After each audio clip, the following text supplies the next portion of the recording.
Good evening, you're watching To The Point. I'm Preeti Chaudhary. We're going to play out the entire interview of Akhilesh Yadav, where he answered all questions, especially the one which had caused a massive controversy.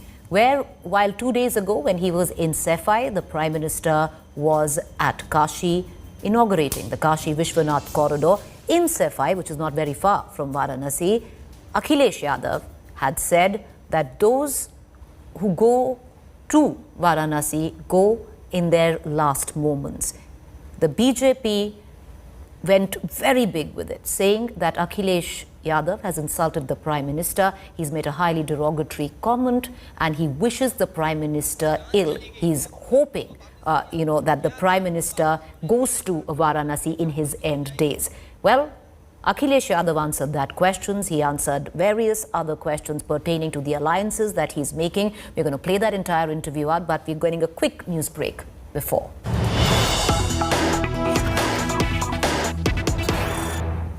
All right, viewers. Now, excerpts from that interview have gone viral.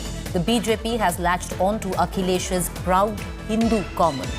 Many leaders from the party are mocking Akhilesh on social media, where they are playing out clips from that interview, especially the one in which Akhilesh Yadav has addressed questions of Hindutva, where he's talked about how he is a proud Hindu but doesn't wear Hindutva on his sleeve, where Akhilesh had told us that he does not sell his religion for votes. However, the Bharatiya Janata Party latching on to parts of that interview, and those clips have gone completely viral. Let's listen in. ये हिंदू हैं, ये हिंदू हैं, ये हिंदू हैं, वो हिंदू हैं, ये हिंदू हैं, ये हिंदू, ये हिंदू, वो हिंदू, वो हिंदू, ये हिंदू हैं, आप हिंदू हैं, ये हिंदू हैं, ये हिंदू हैं, ये हिंदू हैं, वो हिंदू हैं, ये हिंदू हैं, ये हिंदू, ये हिंदू, वो हिंदू, वो Hindu. So reactions coming in. All right, so lots of reactions are coming through in terms of many BJP leaders, especially on social media, mocking Akhilesh Yadav on his comments on being Hindu, a proud Hindu and Hindutva. But this is the long interview.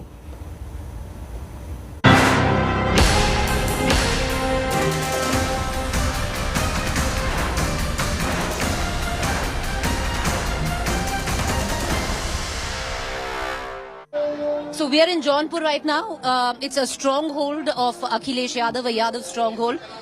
We're going to meet him right now, interview him, but just to give our viewers a bit of perspective on what it actually looks like. This is a day after the Prime Minister inaugurated the Kashi Vishwanath corridor, which is about 60 kilometers from here. This bus that we are on, Akhilesh Yadav is on the bus on what he says is a Vijay Yatra, which is dedicated to the farmers of the country and the fight that they have fought. Akhilesh ji, विजय यात्रा पहले निकल गई है, चुनाव बाकी है. समाजवादी विजय यात्रा इसलिए कि किसानों को विजय दिलानी है, नौजवानों के लिए विजय यात्रा इसलिए उन्हें काम, नौकरी, रोजगार का इंतजाम करना है.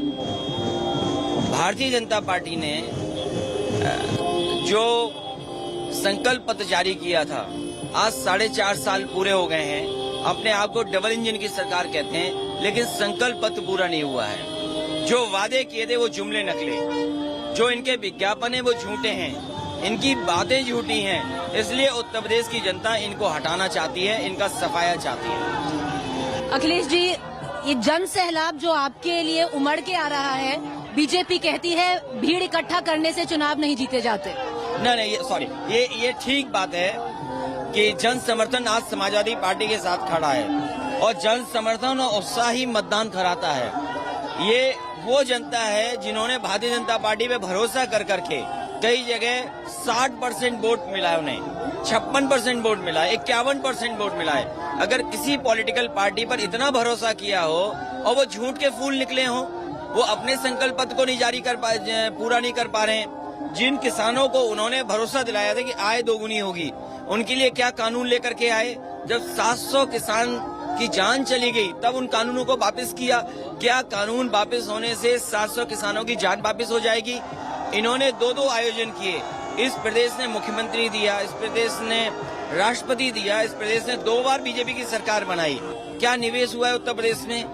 आज नौकरी रोजगार नहीं है। जो नौकरी निकलती है उसका विज्ञापन निकलता है, परीक्षा जब होती है तो परीक्षा निरस्त हो जाती है, पेपर लीक होता है। ये कैसी सरकार है? इसलिए जनता ने इस बार मन बनाया है कि योगी सरकार नहीं, योग्य सरकार होनी चाहिए उत्तर प्रदेश में। और बीजेपी कहती है तेजस्वी के लिए भी ऐसी ही भीड़ उमड़ी थी। ये बीजेपी घबराहट में है और घबराहट की वजह से वो मुद्दे बदलना चाहती है। आज चाहे ओम प्रकाश राजभर जी हों, कृष्णा पटेल जी हों, संजय चौहान जी हों, रामअचल राजभर जी हों, आज हर वर्ग के लोगों को भरोसा समाजवादी पार्टी पर है और इन सब को लेकर के सबकी भागीदारी हो और सबका सम्मान हो, यही समाज चाहता है। अखिलेश जी, आप 70 या 60 किलोमीटर दूर आपसे बनारस में प्रधानमंत्री हैं। उन्होंने बहुत ही ब्रांड दिव्य भव्य इनॉग्रेट किया काशी विश्वनाथ कॉरिडोर, वो भी पूर्वांचल में है। आप जौनपुर में सभा पे सभा कर रहे हैं। क्या पूर्वांचल की लड़ाई अब योगी वर्सेस अखिलेश की जगह प्रधानमंत्री मोदी वर्सेस अखिलेश हो गई है? उत्तर प्रदेश की जनता ने भाजपा पे भरोसा किया, बहुमत दिया, यहाँ पर योगी सरकार बनी और जो योगी सरकार ने काम काज अपमानित हुए लोग, फेक इनकाउंटर्स में नंबर 1, सबसे ज्यादा कस्टोडियल डेथ हुई है, सबसे ज्यादा नेशनल ह्यूमन राइट कमीशन ने नोटिस दिए हैं, सबसे ज्यादा असुरक्षित महिलाएं, बेटियां, माताएं इस प्रदेश में हैं। तो इसलिए ये प्रदेश की जनता नई सरकार चाहती है, चाहे योगी या मोदी जो भी। सवाल योगी और मोदी जी का नहीं है, सवाल ये है कि उत्तर प्रदेश में योग्य सरकार मिलेगी नहीं मिलेगी। और उत्तर प्रदेश की जनता ने देखा है कि डबल इंजन की सरकार, डबल इंजन कैसे एक दूसरे पे टकरा रहे थे और अभी गुजरा है। ये दोनों डबल इंजन की सरकार नहीं है, डबल इंजन एक दूसरे को टकरा रहे हैं। इन्हें जवाब देना पड़ेगा भ्रष्टाचार का जो हुआ है, इन्हें जवाब देना पड़ेगा महंगाई का। आज कमाई आती है और महंगाई दुगनी है, बैंकें डूब रही हैं, सरकारी संस्थाएं बिक रही हैं, तो इसका जवाब भारतीय जनता पार्टी पे क्या है? अखिलेश जी, सफाई में आपने एक बयान दिया था, उस पे बेहतरीन बवाल हुआ है। आपने कहा था कि जो बनारस जाता है वो अपने अंत क्षणों में जाता है। मैं आपसे जानना चाहता हूं कि अगर बनारस के बारे में आपको कुछ जानकारी है, स्वाभाविक है आप सब बात जानते हैं, बनारस लोग क्यों जाते हैं? आखिरी वक्त सरकार का है, ये सरकार जाने वाली है। समाजवादी पार्टी का और मेरा यही मानना है कि आखिरी वक्त पे कुछ भी कर लेंगे, लेकिन उत्तर प्रदेश का किसान, नौजवान, व्यापारी, हर वर्ग के लोग इस सरकार को हटाना चाहते हैं। इतिहास गवाह है अखिलेश जी कि जब भी प्रधानमंत्री पे मोर्चा बांधा गया है, चाहे चौकीदार चोर हो, चाहे जो भी उनको बोला गया है, जब भी वो उल्टा पड़ा है प्रधानमंत्री पे। भारतीय जनता पार्टी के फैसले और केंद्र सरकार के फैसले जनता को याद हैं। क्या नोटबंदी से काला धन आ गया? आज 6 लाख से ज्यादा भारतीय लोग जो संपन्न थे, जो खुशहाल थे, वो भारत छोड़ के चले गए। क्या काला धन वापिस आ गया? लोग लाइन में जान गई, क्या मदद की? अभी लॉकडाउन हुआ, लोगों की जान चली गई।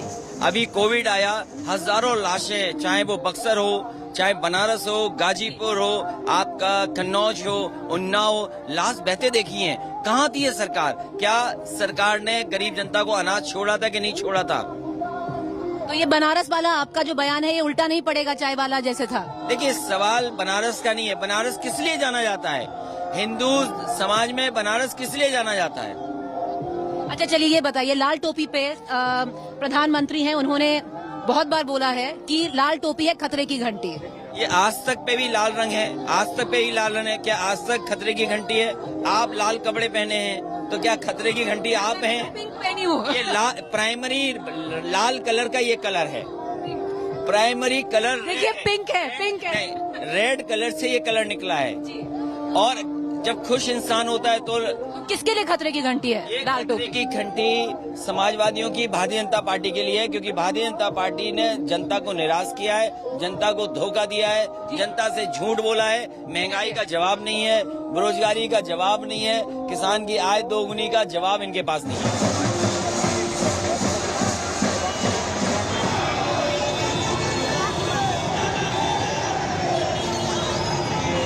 अखिलेश जी, जो डेप्यूटी सीएम हैं केशव प्रसाद मौर्य बार बार मथुरा मंदिर बनाने की बात कहते हैं। कल ही प्रधानमंत्री ने जो इनॉग्रेशन की अपने भाषण में उन्होंने बोला कि जब जब औरंगजेब आया है तब शिवाजी खड़ा हो गया है। क्या आप पे हिंट कर रहे थे? आपको लगता है कि ये चुनाव भी पोलराइजेशन की तरफ जा रहा है?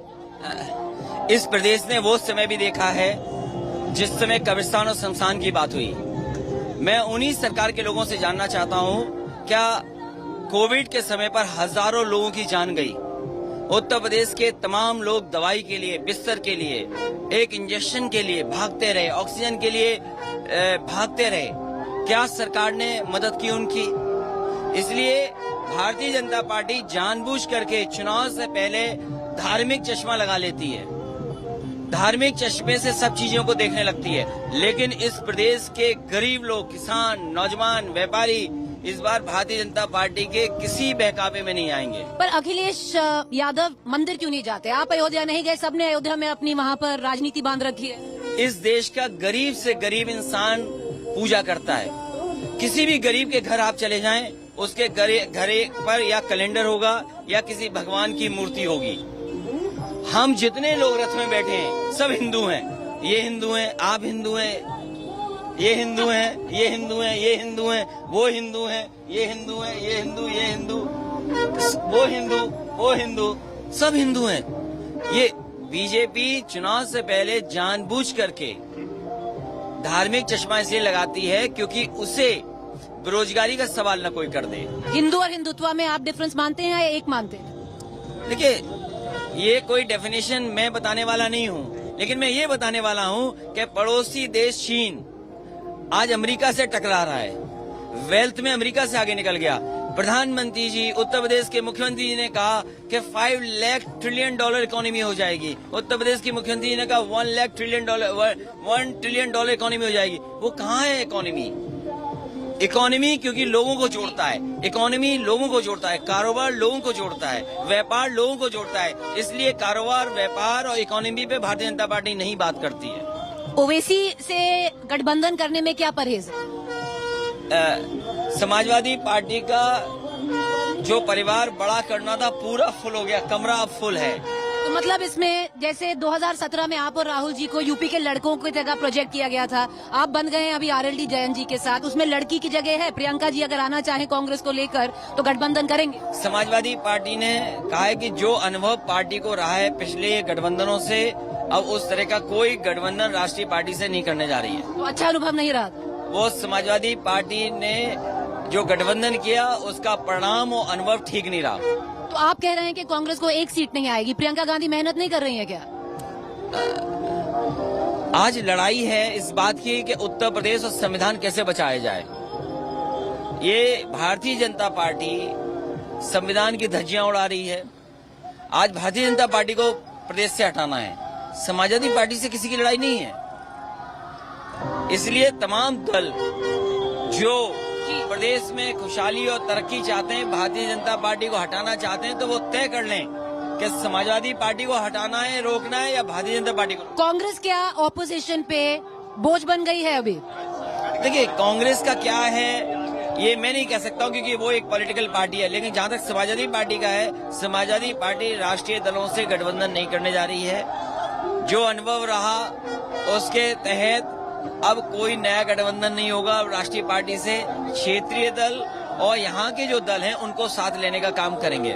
जयंत जी से आपने गठबंधन कर लिया, उनका तो चुनाव में बहुत ही, पिछले कई चुनाव में उनका प्रदर्शन बहुत ही बेकार रहा है, तो क्या मतलब क्या सोच के आपने आरएलडी से गठबंधन किया? जयंत जी से हमारा लोकसभा के समय का गठबंधन है और लोकसभा में दोनों जो सीटें थी, जयंत जी और उनके पिताजी अजीत चौधरी जी, चौधरी अजीत सिंह जी जो आज नहीं है हमारे बीच, दोनों को बड़े पैमाने पर वोट मिला था। 5 लाख तक वोट मिला था। किसी पॉलिटिकल पार्टी को पिछले चुनाव में अगर एक लोकसभा क्षेत्र में 5-5 लाख वोट मिला हो तो वो ऐसी पार्टी नहीं है जो वोट नहीं इकट्ठा कर सकती है। इस बार किसान की लड़ाई में और वेस्टर्न यूपी में वो साथ हैं। भारतीय जनता पार्टी का सूरज पूरब में डूब जाए, मुझे बस आखिरी 2 सवाल करूंगी। अमित शाह जी से आपने क्या मतलब उनकी किताब से एक पन्ना लिया है जो छोटे छोटे गठबंधन को इकट्ठा कर रहे हैं? 2017 में उन्होंने यही किया था जो आप अभी कर रही हैं। देखिए इतने सारे झंडे यहाँ पर सिर्फ आपकी पार्टी को छोड़ के और पार्टियों के भी। ये इन्होंने दरवाजा खोला था। राजभर जी आइए, इधर आ जाइए सर। इन्होंने दरवाजा खोला था। बुला लूं उनको, इधर आ जाइए। राजभर जी इधर आ जाइए। ये इन्होंने दरवाजा खोला था, राजभर जी ने। आइए जी। हाँ, ये भी इन्हीं की पार्टी की हैं। आप इन्हीं की पार्टी की हैं। ये तो पत्रकार है, हमें रंग मत दीजिए, हमें मत। उन्होंने दरवाजा खोला था, इस बार ये दरवाजा बंद कर रहे हैं और सिटकनी भी लगा दे रहे हैं। अब भारतीय जनता पार्टी का उत्तर प्रदेश में सफाया होना तय है। पूर्वांचल में कितना तय होगा कि आपका जो इनके साथ गठबंधन हुआ है, क्या फर्क पड़ेगा? देखिए, भारतीय जनता पार्टी को इतना भय व्याप्त है कि हिंदू धर्म में कोई भी पूजा पाठ शुरू होता है तो पहले श्री गणेशाय नमः से शुरू होता है। आज हमारे देश के प्रधानमंत्री को ओम प्रकाश राजभर का इतना भय है कि अब वो शुरू करते हैं तो सुहेल देवाय नमः से शुरू करते हैं। आप समझ जाइए। बस मैं आपसे एक और सवाल करूंगी, आप ऊपर जा रहे हैं, मुझे पता है, मैंने बहुत सारा समय ले लिया है आपका। एक ही सवाल करूंगी, जो कॉरिडोर में इनका जो इनॉग्रेशन हुई थी, आपने एक टिप्पणी दी है कि योगी आदित्यनाथ ने डुबकी नहीं ली, क्यों? देखिए, अभी आपने कहा कि ऊपर जा रहे हैं आप, अगर ये भारतीय जनता पार्टी होती तो इसका भी गलत मतलब निकाल। क्या मतलब निकाल? मैं ऊपर जाने का मतलब है कि लिफ्ट से जा रहा हूँ जी।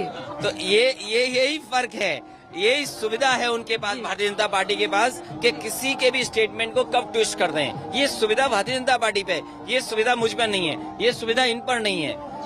तो ये सुविधा केवल भारतीय जनता पार्टी पे है। अगर भारतीय जनता पार्टी को आपने कहा होता कि ऊपर जा रहे हो तो वो समझते कि किस लोक में जा रहे हैं। कॉलेज यही है, हाँ जी, मेडिकल कॉलेज यहाँ है जो प्रधानमंत्री ने उद्घाटन किया था। ये आधुनिक खंड जो डुबकी ली उन्होंने, डुबकी ली, उसका क्या महत्व जाएगा, मैसेज क्या जाएगा? डुबकी का मैंने ये कहा कि मुख्यमंत्री जी ने जानबूझ करके डुबकी नहीं ली, क्योंकि वो जानते हैं कि हिंडन नदी साफ नहीं हुई है, वो जानते हैं काली नदी साफ नहीं हुई है, वो जानते हैं कि गोमती नदी साफ नहीं हुई है, वो जानते हैं यमुना नदी साफ नहीं हुई है। इन सब गंदी नदियों का पानी माँ गंगा में जुड़ रहा है। मुख्यमंत्री जी ये जानते हैं, प्रधानमंत्री जी की जानकारी में नहीं था, इसलिए उन्होंने डुबकी ले ली, और क्योंकि मुख्यमंत्री जी की जानकारी में था, इसलिए जानबूझ करके उन्होंने माँ गंगा में डुबकी नहीं ली। अखिलेश जी, बहुत शुक्रिया हमसे जुड़ने का, बहुत शुक्रिया। अब अखिलेश जी ऊपर नहीं जा रहे थे, बस छत पे जा रहे हैं, क्योंकि जो बाकी आगे अब बोलना पड़ेगा। आपने हमें बोल दिया, देख लीजिए, दिखा दीजिए कैसे जा रहे हैं, कैसे जा रहे हैं। चलिए राजभर जी, बहुत शुक्रिया हमसे बात करने का। All right, so this was Akhilesh Yadav on his Vijay Yatra. He's just gone up on the roof because you can see the kind of people right here waiting to get a glimpse. Reporting with camera person Hitesh Kumar, this is Preeti Chaudhary for India Today.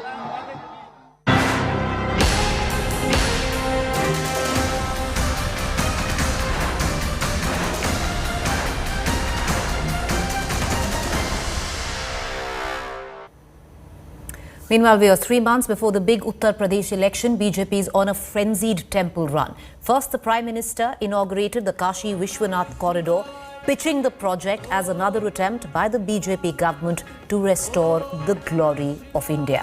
Vishwanath Dham का ये पूरा नया परिसर एक भव्य भवन भर नहीं है, ये प्रतीक है हमारे भारत की सनातन संस्कृति का। ये प्रतीक है हमारी आध्यात्मिक आत्मा का। ये प्रतीक है भारत की प्राचीनता का, परंपराओं का, भारत की ऊर्जा का, गतिशीलता का। आप यहां जब आएंगे तो केवल आस्था के ही दर्शन होंगे ऐसा नहीं है, आपको यहां अपने अतीत के गौरव का एहसास भी होगा।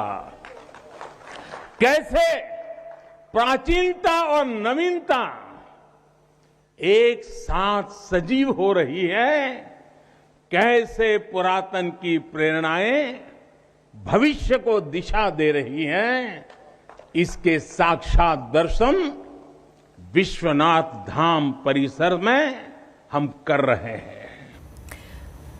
Well, that was at Kashi Vishwanath corridor. Now, today, let's get you these images from Ayodhya.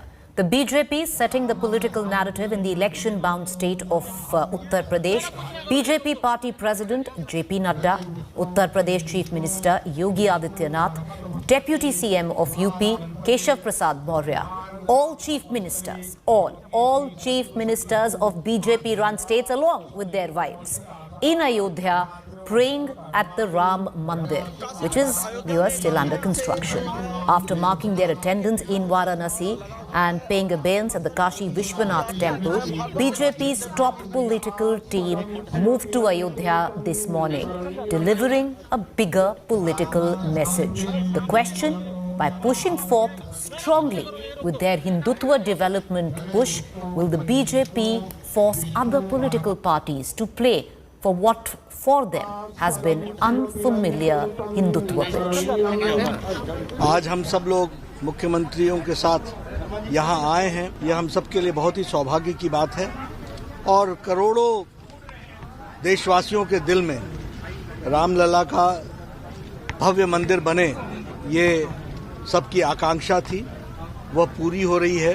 आप आए अयोध्या, क्या कहेंगे? रामलला को देखने का मौका मिलेगा तो अपने आप को भाग्यवान महसूस कर रहा हूँ। पहले काशी, उसके बाद अयोध्या। बीजेपी का जो एक एजेंडा है, हिंदुत्व का एजेंडा है, लगता है बीजेपी उस पर पूरी तरीके से आगे बढ़ रही है। हिंदुत्व एजेंडा नहीं है, हिंदू हमारा जीवन ही है। शिवराज जी क्या संदेश देंगे यहाँ से? आप अभी राम की पैड़ी आए हैं सर, क्या सब पे भगवान श्री राम और मैया सीता कृपा की वर्षा करें। अयोध्या, पहले काशी फिर अयोध्या, यूपी में क्या बदलाव देख रहे हैं आप? जय श्री राम, प्रभु कृपा से निश्चित रूप से योगी जी की सरकार दोबारा बनने वाली है। All right, so all these visuals filtering in today from Ayodhya. There's still 3 months to go before Uttar Pradesh goes to vote, viewers. We're going to keep you updated. A quick break. Up next is Rahul Kaur.